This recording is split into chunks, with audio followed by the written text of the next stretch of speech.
আপনি কি কখনো ভেবেছেন যে সাধারণ দেখতে বেলপাতা আমরা প্রতি সোমবার মহাদেবের উপর অর্পণ করি? আসলে বেলপাতায় এমন কি আছে যে তা অর্পণ করলেই মহাদেবের রৌদ্ররূপ শান্ত হয়ে যায়? স্কন্দ পুরাণে লুকিয়ে আছে সেই রহস্য যা বলে বেলপাতা কোনো সাধারণ উদ্ভিদ নয়, বরং মাতা পার্বতীর ঘামের ফোঁটা থেকে জন্ম নেওয়া এক দিব্য কবচ। এই অলৌকিক কাহিনী শুরু হয় মন্দরাচল পর্বত থেকে, যেখানে মাতা পার্বতী কঠোর তপস্যায় লীন ছিলেন। তপস্যার আগুন এত প্রবল ছিল যে তার কপাল থেকে কয়েক ফোঁটা ঘাম পৃথিবীর উপর পড়ে যায়।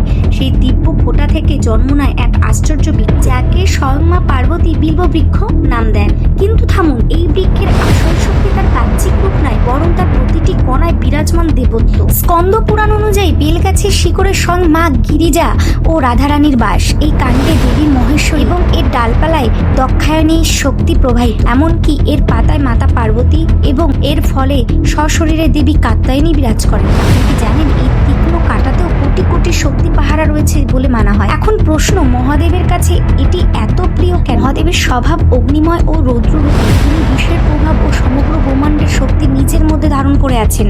বেলপাতার প্রকৃতি অত্যন্ত শীতল ও পবিত্র। এটি মহাদেবের সেই প্রখর তাপ শোষণ করে তাকে পরম শক্তি প্রদান করে। এর সাথে এর তিনটি পাতা কোনো কাকতালীয় নয়, এটি মহাদেবের তৃতীয় নয়ন, তার ত্রিশূল এবং সৃষ্টির ত্রিদেব ব্রহ্মা বিষ্ণু মহেশের প্রতীক। শিব পুরাণে বলা হয়েছে যে ভক্ত একটিমাত্র বেলপাতাও ভক্তি ভরে অর্পণ করে তার 3 জন্মের পাপ তেমনিই নষ্ট হয়ে যায়। এটি শুধু একটি পাতা নয়, বরং ভক্তের সম্পূর্ণ সমর্পণের প্রতীক।